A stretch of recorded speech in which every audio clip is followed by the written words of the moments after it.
It was a cold night in New York City, December 8, 1980. A famous musician, John Lennon, was walking home. His life ended suddenly and shockingly. To understand this sad end, we must go back to his very first days. John Winston Lennon was born in Liverpool, England, on October 9, 1940.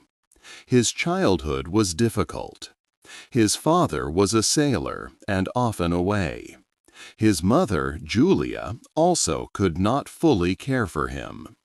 So John grew up mostly living with his aunt, Mimi, and her husband, George. He was shaped by 5 strong women in his family. One was his mother. They offered care, but John always felt a deep sense of being left alone.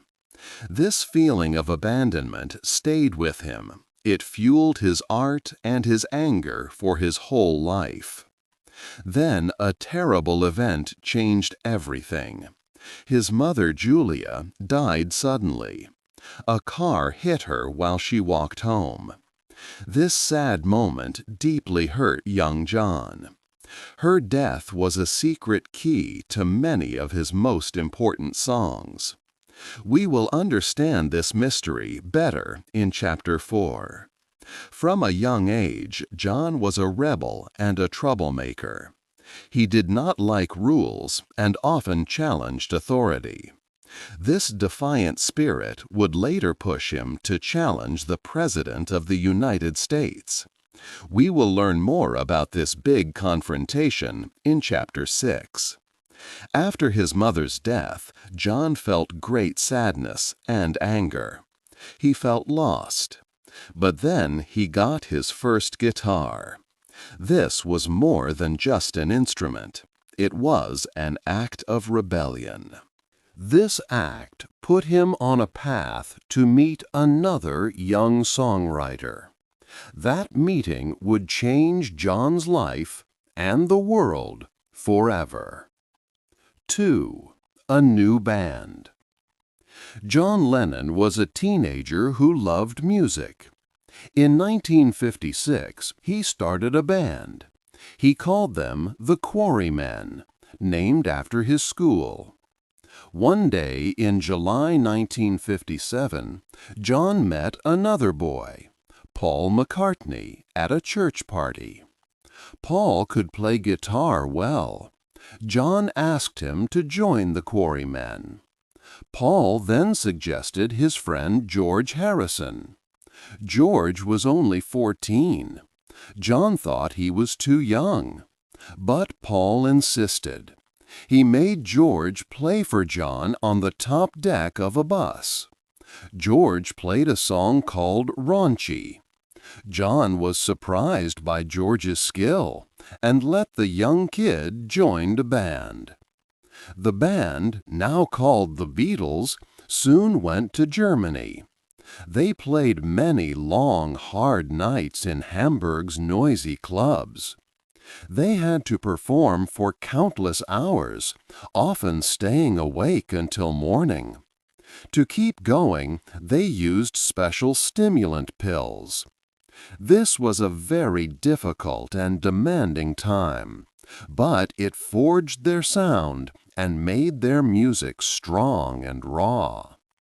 It was a shocking experience, very different from the clean-cut image the world would later know.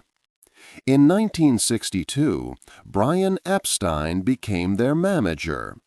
He had no experience in music management, but he saw something very special in the band.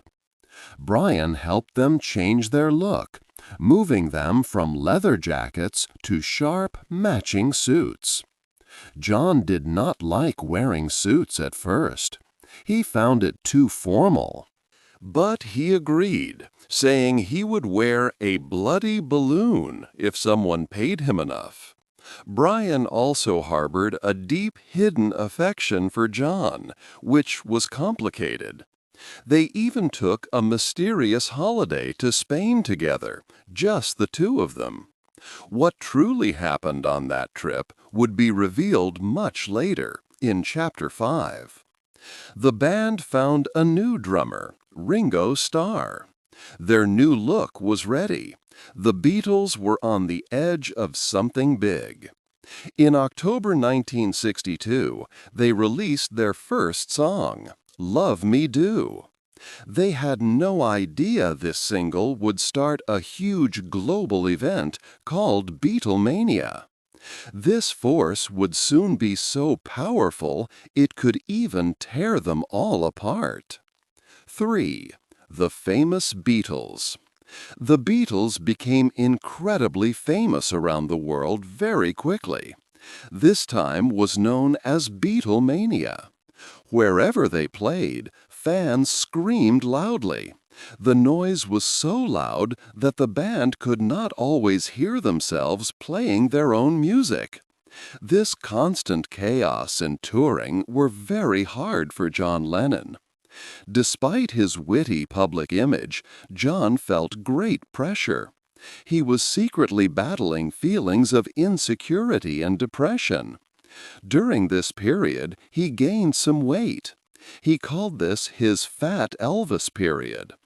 A hurtful comment from a reporter about his appearance deeply affected him. This moment triggered a long struggle with how he saw himself for the rest of his life. John put some of these private feelings into the lyrics of one of his most popular songs, Help. He later admitted, "I meant it. It was me singing Help."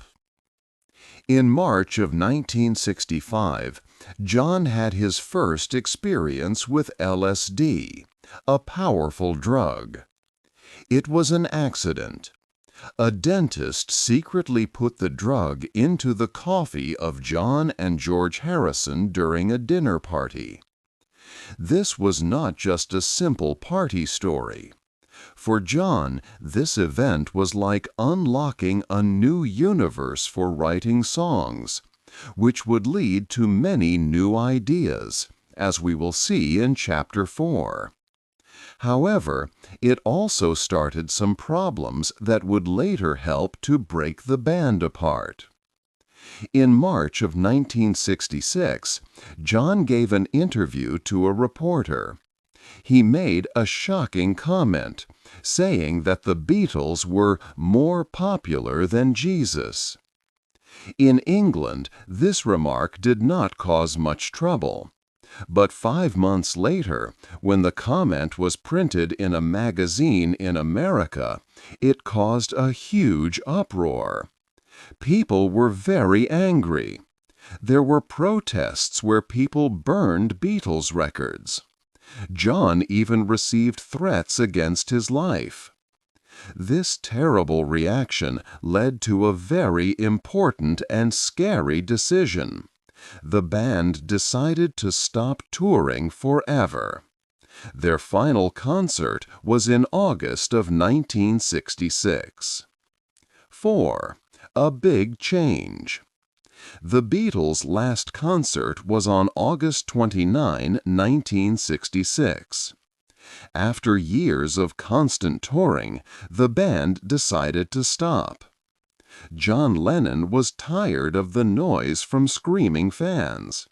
He felt they could not hear their own music anymore, and their playing was getting worse. This big change meant they could now spend all their time in the studio, making new and exciting sounds. This led to a new kind of revolution in music. John's past pain came out in his new songs. When he was a teenager, his mother, Julia, died in a car accident. This event was very sad and difficult for him. It stayed with him for many years. This deep sadness and loss inspired his song Strawberry Fields Forever, released in 1967. The song had dreamlike words and a new sound. It showed his personal feelings in a very open way. People called it amazing and creative. In November 1966, John visited an art show in London. There, he met Yoko Ono, an artist from Japan. One of her artworks let people hammer a nail into a wooden board. John wanted to do it, but Yoko said he had to pay 5 shillings. John said he would pay an imaginary 5 shillings and hammer an imaginary nail. He also saw an apple on display as art and took a bite. This first meeting was a turning point. It would soon change John's personal life, leading to the end of his first marriage. It also started the path for the Beatles to break up. In the summer of 1967, the Beatles released All You Need Is Love. The song quickly became famous for its message of peace. But just 1 month later, in August, something very sad happened. Their manager, Brian Epstein, died suddenly. This was a great shock to the band. John later said, "I knew we were in trouble then. We've fucking had it." He felt that without Brian, the band had lost its direction and was in danger. As they began to record new albums, John made a bold decision. He brought Yoko Ono with him into the recording studio. This broke a silent rule that no wives or girlfriends should be there during work. Yoko's constant presence made the other Beatles uncomfortable. The happy feeling in the studio changed. There was new tension, and arguments began. This decision created a deep crack in the band, signaling that the Beatles might not last much longer. 5. The end of the band. The band was falling apart. During these difficult times, a secret from the past was remembered. John had a very close and personal bond with Brian Epstein, the Beatles' manager. Brian was gay, and he had strong feelings for John. Once, John and Brian took a trip together to Spain. John later talked about this trip. He said it was almost a love affair, but it never happened physically. He described it as a pretty intense relationship. It was John's first time truly understanding a friendship with a gay person. He even joked, looking at other men and asking Brian, "Do you like that one?" John's feelings about Brian were complex, and he sometimes even made fun of Brian for being gay. The Beatles were truly falling apart after Brian's death. John had decided to leave the band in September 1969. He agreed to keep this news private while the band settled their business deals. But in April 1970, Paul McCartney released his first solo album. With this, Paul also told the world that the Beatles were over. John was furious about Paul's announcement. He felt deeply betrayed. John cried out, "Jesus Christ, he gets all the credit for it." He believed he had started the band and that he had ended it. He saw Paul's public statement as a way to promote his own record, and John felt he had been a fool not to do the same. Amidst this drama, John took a stand on political issues. In 1969, he decided to return his Member of the British Empire, or MBE, medal to the Queen. He had received this honor with the other Beatles in 1965. John sent a letter to the palace with his reasons. He was protesting Britain's role in the Civil War in Nigeria. He was also against Britain supporting America in the Vietnam War. His third reason was a little unexpected and funny. He was upset that his song Cold Turkey was dropping down the music charts. This showed John's mix of serious political protest and his personal, sometimes humorous thoughts. The Beatles were now officially over. John felt a new freedom. He chose to deal with his deep-seated childhood pains through a type of primal scream therapy. This intense therapy aimed to release old emotional hurts. He poured all his raw feelings into his first solo album, called John Lennon / Plastic Ono Band. It was brutally honest and showed his deepest emotions, like his feelings of rejection from his mother. This very public form of therapy and his strong political views would soon make John a person of interest to the United States government, leading to new troubles. 6. Life in America. John and Yoko moved to New York City in 1971. They quickly used their fame to become radical activists. They spoke loudly about peace and against the Vietnam War. They also supported women's rights and fair treatment for all people. They even made an album, Sometime in New York City, that had songs about these important issues, including their fight for a green card. Their strong political voice made the U.S. government very uneasy. President Richard Nixon and his administration saw John Lennon as a major problem. They worried that his anti-war actions could cost Nixon the presidential election. In 1972, Nixon's team began a plan to force John to leave the country. They used an old cannabis conviction from London from 1968 as their reason to deny him entry. For 3.5 long years, John fought this deportation in court. Secret FBI files, revealed much later, showed that the White House had been closely watching him. Senator Strom Thurmond even wrote a memo suggesting that sending John away would be a smart move against his activism. But in 1975, a court finally stopped the deportation attempt. The court clearly stated that the government could not deport someone for political reasons that were kept secret. John finally received his green card in 1976, allowing him to live and work in the United States permanently. This period also saw big changes in John's personal life. From 1973 to 1975, John and Yoko separated. He later called this time his lost weekend. During these 18 months, he spent time in Los Angeles and New York, often with May Pang. He drank a lot and was sometimes in the news for wild behavior. But he also kept busy with music.